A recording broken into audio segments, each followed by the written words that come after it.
What's up everybody, Kier Gomes here, and welcome back. I think the intro trailer to this video was pretty much a dead giveaway, but if you couldn't tell, today we are going to be learning one of my absolute favorite sleights of all time. A lot of you that know me as somebody who really enjoys the pass, but also secretly something that I'm always on the DL about is I also love a good palm. So now that the secret's out, I might as well admit that the diagonal palm shift is actually my favorite palming technique in all of card magic for two reasons. Number one, I feel like it's the most useful and probably the most convincing if you do it right. But number two, it's also the most satisfying as the person doing it when you pull it off and it looks nice and clean. As well, today's episode is sponsored by the Card In, so I do want to say a big shout out to James Kiernan over at TCI for sending me the David Blain blue metallic Gator Backs for this video. If you guys haven't seen these yet, I will be doing a full in-depth review over at the Card In channel. You can go check that out right after this video. So grab a deck of cards that you want to practice with and we will get into it. As always, before we get started, please do drop a like on the video and subscribe if you haven't already. And without further ado, let's roll that intro and get you guys on your way.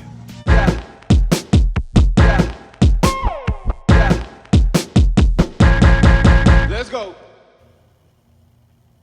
Okay, so as per usual with all of my tutorials, what we're gonna do first is I'm gonna go over a brief demonstration, a couple different ways that you can apply this move. Then we're gonna get into the mechanics and handling, and then I will go over some performance tips and how it differs from if you're doing it for the camera. So first, let's get into the performance. Okay, so first a performance of the diagonal palm shift or the DPS. And by the way, for this tutorial, I'm going to be using the new David Blain Gator Backs. These are the metallic blue. They look really good. Look at that. Ooh. If you guys do want to see a full in-depth Kier Gomes style review of these, please do visit the video link in my description and go check it out on the Card In after this video. Okay, so at its core, the DPS is going to look something like this. Let's start by having a card selected. This one will do the Queen of Clubs. Let's go ahead and slide the Queen of Clubs right into the middle. You can see very fairly goes in, but really it's over here. So let's do it this way. Maybe we can just not even take the card out. Let's say this card looks like one of the jokers. We'll leave it right where it was, won't even touch it, but let's have a card selected. This one, the Five of Hearts. You can see Five of Hearts going right into the middle, and just like that, it is actually here on the bottom of the deck.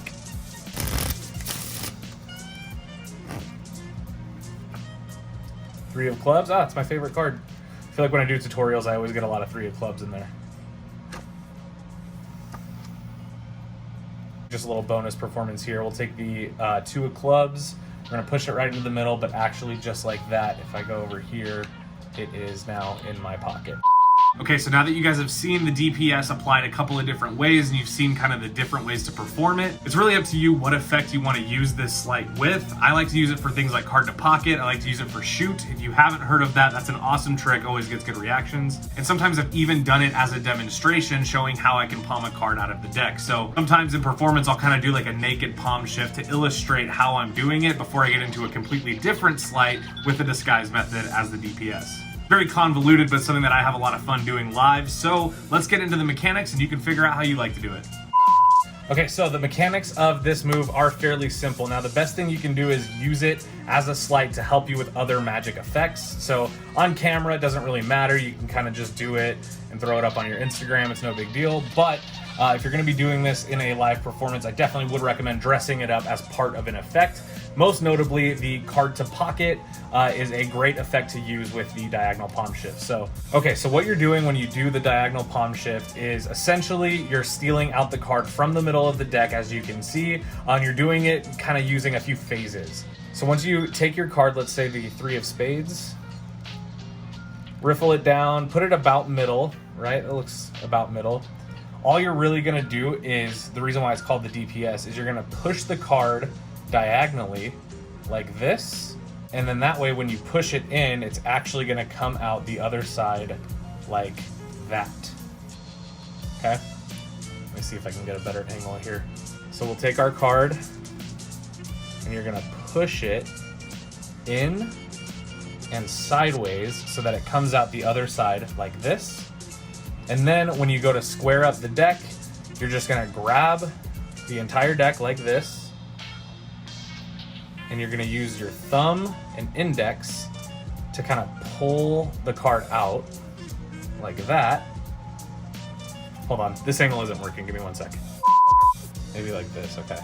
So let's take the card, goes right into the middle. Then you're gonna push with your index. Wish I didn't have such big hands. You're gonna push it sideways so that it's like that, okay?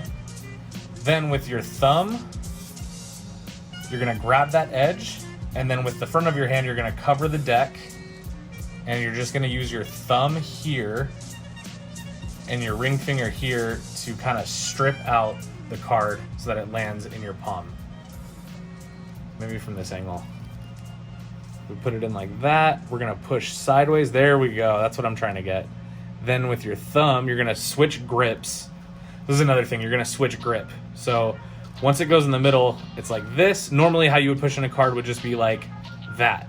We're gonna kind of mimic that same thing, but the position of your hand is gonna change. So first you're gonna go like this, and instead of pushing it straight in, you're gonna push it sideways. So sideways so that it's out jog like that. Then you're gonna switch your grip to be holding the entire deck like this, okay? So you can see the card is still completely exposed and you can get to it on either side, but from here it looks completely normal. So it goes in, push it sideways, switch grip, and then with your thumb, grab the edge of that corner, but make sure it is hidden. Then what's going on this side is your pinky and ring finger are gonna kind of latch on to that card, and as your thumb pushes it out, it's gonna swivel into your hand, okay? The reason I said this goes in multiple phases is it's like 1, 2 going sideways, 3 grabbing the thumb while simultaneously holding with the pinky and ring finger, and then pulling it out and swiveling it into your hand is that last piece of it, and now you have the card. And at speed, it'll look like this. So that's 1, 2, 3, 4, and now you have the card. Now the other thing to keep in mind is when you're practicing this, at first what's gonna end up happening is the card will sometimes just end up getting lost into the pack, or it'll be too shallow and you won't be able to strip it out with your thumb. That's okay. One thing that you can do to practice this is if you have a stripper deck, you can practice with that. That's a really good way to steal a card out of the middle of the deck. Or you can just practice putting the card in, pushing it sideways, and then being able to hold it like this with your thumb on it and your pinky. See how from the front you can't see anything, so now if I wanted to, I could just slide the card out just like that, okay? So take a card, boom, put it in. Now this is important too. At first when you're practicing this, I would say leave it about 1 inch out of the deck, so about this much, okay? If it's too far in at the beginning, it's gonna be difficult to get sideways and it's just gonna get more and more shallow. So at first you wanna start with about 1 inch, give yourself about 1 inch of room. You can put it in completely straight and flush with the deck. And then when you go to square up, you just push it sideways so that way we have that situation. Grab it out. This is what's going on the other side. Your pinky is guiding it into your palm. Another thing that comes up a lot, I think, is how to very cleanly get the card out of the deck without having to like move or jerk the deck. That just comes with practice, but a good little subtlety that you can do after you have the card about halfway out of the deck. So right now I have it like here, is you can either move the deck and hand it to a spectator while you hold this hand back or reach it for your pocket. Or another thing is you can just use some patter to kind of clean it up. So you can go, okay, this is your card. We're gonna push it into the middle, swivel it. And then with this hand, you can go, okay, so now I don't know for sure where your card is at, but actually I do. So it really just depends on how you move your hands. I tend to move my hands forward a lot when I'm talking, and I think I just do that after being so used to performing and having to do that. So it looks completely natural for me to be moving my hand while I'm palming off a card. Another thing you can do, and this is something that I don't do very often, but I have done it, I guess, is you can do a one-handed fan as kind of a flourish after you've completed it. So you can say, here's the card. I think that was the 10 of diamonds. Don't know where it is in the deck, but it's there. That actually might be a cool way to do like a control maybe, or a reveal. You can be like, okay, I'm gonna pull your card right out of the fan. or something, I don't know. But that's something you can always do. For the most part though, anytime you see me do it, I'll just do this and then I'll keep talking and then.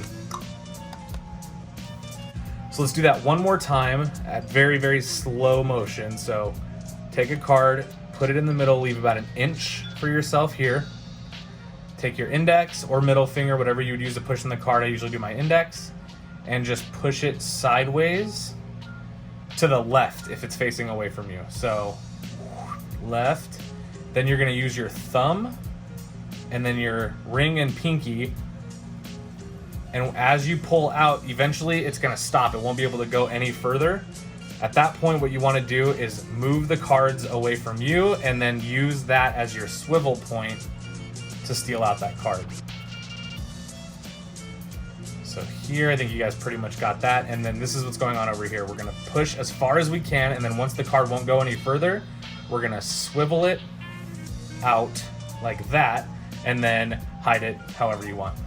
Okay, so let's get into a few different ways that you can reveal the card after you have stolen it. So in the performance, I did it a couple different ways, but here's kind of a fun and flashy way. You can take the card out, and then once the card is here in your palm, if you just put some pressure on it, it'll bevel out like that, and you can use that as kind of some hydraulic trajectory to flick the card out of your palm. Now, I think it looks cool when you do it with your palm angled down because it almost looks like it was dropping and you caught it, or it looks like the card just kind of shot up into your hand. So I like that because it kind of gives it this reverse gravity effect. You can just like that. But another thing that you can do, and probably a more widely used way to reveal the card, would be after you steal it, hold it in your palm and then bring it out like that. So kind of sideways. And I think that that's probably just because it's the most natural. I don't think it looks any better or worse. It just is the most natural way for somebody to position their body. You can kind of dress it up a little bit, but essentially you would just reveal it like this. So you get the card into your palm, and then once it's in there, being careful not to flash, you just want to subtly reach your hand towards your pocket, put your entire hand in your pocket, and then you can just pull out the card. You can also do this if you want to make it look like you're pulling the card from something, so like pulling it out of your hat or pulling it even like out of like the wall. You can like that, you know, it's really up to you however you want to do it. Or you can be completely silly with it, and I do this sometimes. I'll take the card and I'll go, okay, so it could be anywhere. I'm not really sure where actually it's. So it really just, again, depends on your preference. I think that the best way to reveal it though is just to kind of quickly let it come out of your hand. The reason why you want to go fast with this is because sometimes you're going to flash and your spectator could see it. So the faster you move, the better, unless you can clean it up, like put it in your pocket while they're not looking, and then you can produce it at the right time. But if you're going to be holding onto it and your palm is going to be dirty, best thing to do would be go fast. You can go, okay, so I don't know where your card is, but this is also something that you can use with the magic effect called Shoot. If you haven't heard of that, I will see if it's online anywhere still, and I'll provide a link if it is. But it's just a really, really fun kind of card to impossible location. The nice thing about the diagonal palm shift is you can also use it as a control. So if you wanted to, let's say we take this Joker, we could put it in the middle. You can also do this, which puts it on the bottom. It's a lot cleaner in the performance video, but all I'm doing there is, again, once I've palmed the card, so we push it in, go sideways, steal, pivot, and swivel. And then all I'm doing now to get it to the bottom is I'm holding the cards like this. I'm just taking the card in my hand and squaring it up. And I always rotate the deck. I don't do that necessarily on purpose anymore. I just do it out of second nature. And I think it kind of helps me clean up the move or help square up the pack. So let's do it one more time. 10 of spades. Goes into the middle. Just like that.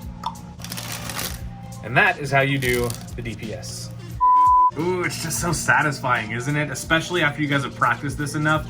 Every once in a while, you'll get like a really, really clean and very subtle DPS, and you're just gonna feel super proud. So whether you're gonna be doing this live for spectators, or you're gonna be doing it for the camera, or maybe you're just gonna be doing it for your siblings or your friends or family around the house, no matter how you plan on using it, let's get into some performance tips that you can start implementing pretty much right away. So the first tip, and I know we kind of went over this in the mechanics, but once you've got the card in the middle, I always like to just show it one last time. And I do that for two reasons. I do it as one kind of a way to reiterate what's going on, but then also I eliminate the odds that I've actually switched the card before doing the DPS. So I always like to just say, like, let's say this is the card, we're gonna put it in the middle, you can see it's right there in the middle, and then I'll kind of do a wrist kill before palming off that card.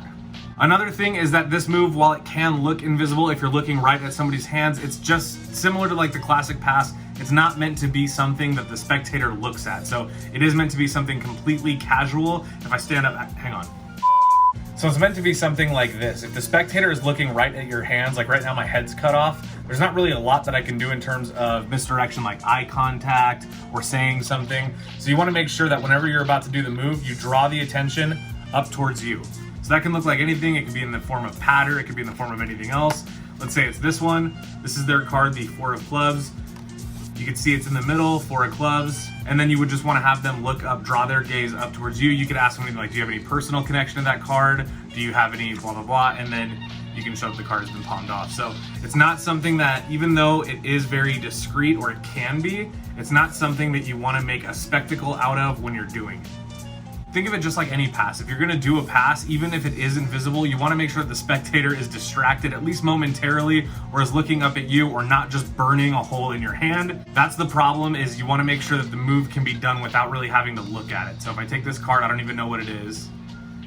You wanna make sure that you can do it while maintaining eye contact. I'm assuming that's the same card. And lastly, of course, when you go to reveal, it's very difficult not to flash a card in your palm, especially from the diagonal palm shift. It doesn't land perfectly in the center like it would if it was like, I don't know, a top palm or a bottom palm. So when you're getting ready to pop it out, if you flash a little bit, just make sure you go quick. So just bring it over here, and then before anybody has time to even think about what could be going on, it's already been produced. Well guys, there you have it. Today we have gone over some performances for the diagonal palm shift. We talked all about the mechanics in terms of palming the card and the reveal. And I went ahead and gave you guys some bonus tips in case you're gonna be performing this for your friends. If you guys like these types of tutorials, please do remember to drop a like on this video, and I hope you'll consider subscribing for more awesome content just like this. If you guys are interested in the cards that I use in this video, which are the brand new David Blain Blue Gator Backs, these are available right now at the Card Inn. I will leave that link in my description. And if you do want to see an in-depth review, Kier Gomes style, of this deck, head on over to the video also in my description and check out my review on the Card Inn's channel. Another big shout out to James Kiernan. I really appreciate you letting me take up some time on your channel, and as well, I really hope you guys will consider subscribing over there because, well, it helps support me. All right, guys, thanks again so much for watching. I hope you all have a wonderful rest of your day. I know I will.